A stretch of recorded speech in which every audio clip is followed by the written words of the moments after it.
दीपावली के दिन दीपावली पर यदि हम लक्ष्मी को खुश करना चाहते हैं तो लक्ष्मी हमारे घर में एक चीज़ से नहीं आती है।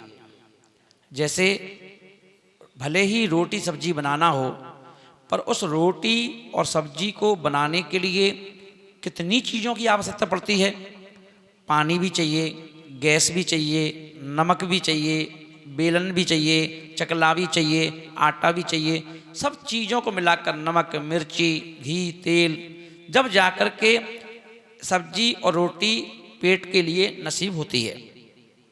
ऐसे ही आप चाहें कि मात्र आप है ना कुछ पूजा कर दो और लक्ष्मी आ जाए, तो आती क्यों नहीं लक्ष्मी?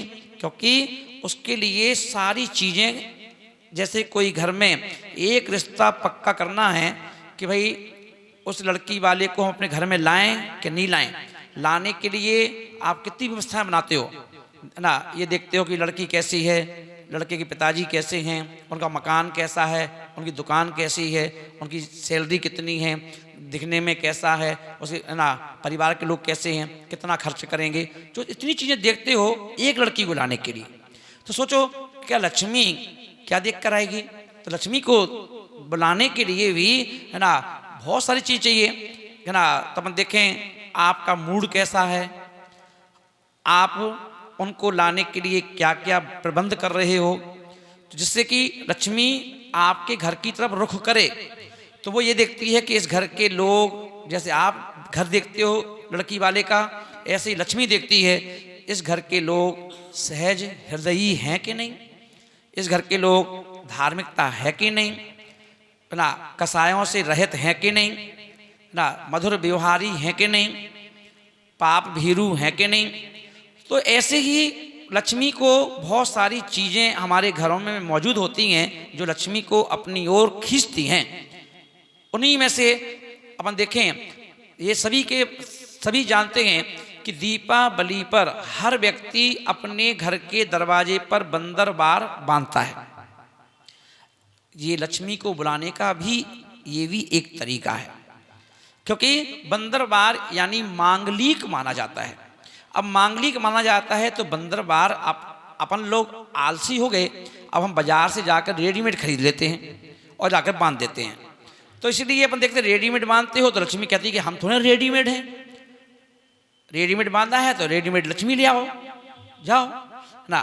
तो रेडीमेड लक्ष्मी थोड़ा चाहिए हमको, हमें चाहिए ओरिजिनल। इसलिए अपन देखें बंदरबार शास्त्रों में कहा गया बांधना चाहिए, और खाली दीपावली पर नहीं, हर महीने चेंज करना चाहिए, हर महीने बदलो और हरा भरा होना चाहिए, जिससे कि हमारा घर भी हरा भरा रहे, लक्ष्मी हमारे घर पर वास करे। तो उसके लिए कहा गया कि कौन सा बंदरबार बांधें। तो बंदरबार बांधने के लिए है ना 5 प्रकार के वृक्षों का विधान है। 5 प्रकार के वृक्ष, उन वृक्षों को देख करके वहाँ से आज्ञा लेकर वृक्षों से, और वहाँ के साथ साथ 5-5 पत्तों का लच्छी सी जो होती है ना उसको ले आएं, और उसको लेकर के आएं। और उसमें 10 भी हों 11 भी चलेगा, पर एक एक लच्छी से उसकी ले आएं। और वो 5 प्रकार के वृक्षों में अपन देखेंगे अशोक वृक्ष, जिसके नीचे जो भी ईश्वर बनता है, ध्यान करता है, वो अशोक वृक्ष के नीचे बैठता है। उसके पत्ते, उसके पश्चात आम, जो आम होता है फलों का राजा, उसके पत्ते, पीपल के पत्ते, अमरूद के पत्ते एवं नीम के पत्ते। ये 5 प्रकार के पत्ते लाकर के फिर घर में लाकर इन्हें क्या करो, एक या सूतली ले लो या धागा ले लो मजबूत वाला, और उस धागे में थोड़ी थोड़ी दूरी पर आम का, फिर उसके बाद थोड़ी दूर जगह छोड़ दो, फिर दूसरा, फिर तीसरा, ऐसे पांचों पत्तों का बंदरबार बना करके, और उससे अपने घर के जो मुख्य दरवाजा है, प्रवेश द्वार है, वहाँ उसको बांध दो। और ये बंदरबार यदि आप चाहते हो कि लक्ष्मी सिर्फ दीपावली पे ही आए या पूरे साल में रहे हमारे पास, तो उसे आप, क्योंकि पत्ते हैं हरे भरे हैं, ये सूख जाएंगे कुछ दिन बाद, तो इसलिए आप दूसरे महीने फिर दूसरा वाला ला करके उसको बांध दो। पर बंदरबार अगर आप हर महीने इसी तरह ना हरे पत्तों का बांधते हैं तो आप देखेंगे चमत्कार कि लक्ष्मी जी की कृपा आप पर कैसे बरस रही है। वहीं दूसरी ओर हमारी जो कल्प वृक्षों की चर्चा होती है कि 10 प्रकार के कल्प वृक्ष होते हैं जो व्यक्ति को हर प्रकार की वस्तु प्रदान करते हैं। भोग भूमि में कोई दुकान नहीं होती है, कोई होटल नहीं होती है, कोई गहने की दुकान नहीं होती है, कोई शराबे की दुकान नहीं होती है, कोई कपड़े की दुकान नहीं होती है, फिर भी उस भोग भूमि में हर मनुष्य को हर प्रकार की चीज़ें मिल जाती हैं और वो देने वाला कोई देवता नहीं है, वो वृक्ष हैं जिसे कल्प वृक्ष कहते हैं। तो आज भी कई वृक्ष ऐसे हैं जो कल्प वृक्ष की तरह हैं जिनका संबंध सीधा सीधा लक्ष्मी से होता है ना, धन से होता है, ऐश्वर्य दौलत से होता है। तो वो वृक्ष कौन से हैं कि जिनसे कहा गया कि इस वृक्ष की कोई ना कोई चीज़ हमारे घर में जरूर होना चाहिए, चाहे चौकी हो ना, उसकी चौकी हो सकती है, पटला हो सकता है जिसमें बैठ के आप जाप करो है ना, उस पटले पर तो वह आसन का काम कर सकता है।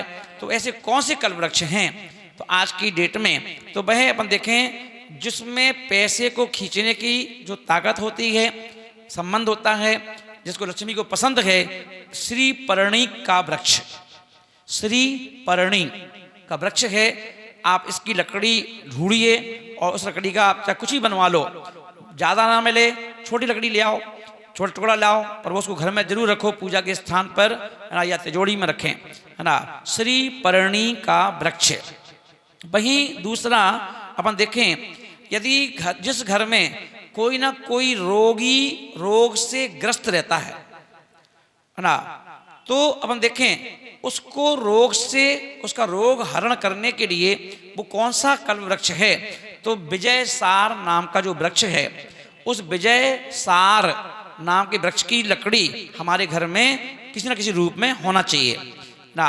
मैंने बताया चाहे वो सोने का पाटा बनवा लो, चाहे उसकी चौकी बनवा लो, पर किसी न किसी रूप में वो घर में रहे तो उससे रोग घरों से पलायन करते हैं।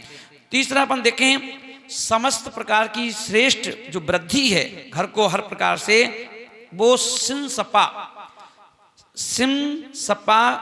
नाम का जो वृक्ष है वह सभी प्रकार की श्रेष्ठ वृद्धि को देने वाला होता है। उसकी लकड़ी आप घर में रखिए है ना। और उसके बाद अब ये चीज़ नहीं मिल रही हो तो चंदन की लकड़ी, तो चंदन की लकड़ी जो होती है यदि आपके शत्रु ज़्यादा उत्पन्न हो रहे हैं, जिस घर में आपसे लोग शत्रुता रखते हैं, चाहे घर के लोग हों चाहे बाहर के लोग हों, और आप उनसे बहुत परेशान हैं, आप अपना घर देखें, व्यापार देखें कि इन शत्रुओं को देखें है ना, तो बोले कि ऐसे लोगों से बचने के लिए अपने घर में चंदन की लकड़ी रखें। चंदन की लकड़ी को रखने से शत्रुओं का नाश करने वाली होती है, हमारी कीर्ति को फैलाने के लिए चंदन की लकड़ी कार्यकारी होती है और दीर्घ आयु प्रदान करती है, मतलब यानी कि बीच में किसी प्रकार का अपघात नहीं होता है। वहीं अपन देखें चंदन की लकड़ी के साथ नीम का वृक्ष भी होता है, और नीम का जो वृक्ष होता है वह उसकी लकड़ी भी घर में रखने से जहाँ जो व्यक्ति रोगी है उसके आसपास पलंग के पास उस लकड़ी को रख दो है ना, तो वह नीम की लकड़ी भी रोग को ठीक करने वाली होती है। वहीं पर अपन देखें एक होती है खेजड़ी, खेजड़ी का पेड़ होता है, खेजड़ी है ना, जो खेजड़ी का जो पेड़ है यह भी धन को देने वाला होता है, धनदायक। इसके रहने से भी अब इसको अपन देखें गमले में भी लगा सकते हैं अपन, इसका गमला भी अगर मिल जाए उसका पौधा वौधा तो उसको अपन वृक्ष रूप में लगा सकते हैं। जगह अगर घर में अपनी जगह है तो पेड़ लगा सकते हैं इसका। इसके साथ गमले में या नहीं है तो पेड़ लगा लो, जगह है तो पेड़ लगा लो, गमला लगा लो, या फिर लकड़ी ले आओ, ये सारे ऑप्शन है आपके पास। उसमें अपन देखें एक होती है कि हमारा कल्याण हो, सब कुछ है, ना रोग है ना पैसे की कमी है, सब कुछ ठीक है, पर हमारी आत्मा कल्याण हो, राम की तरह, हनुमान की तरह, महावीर की तरह, तो उसके लिए साल की लकड़ी, साल की लकड़ी है, ये कल्याणकारक होती है, इससे कल्याण की भावना उत्पन्न होती है।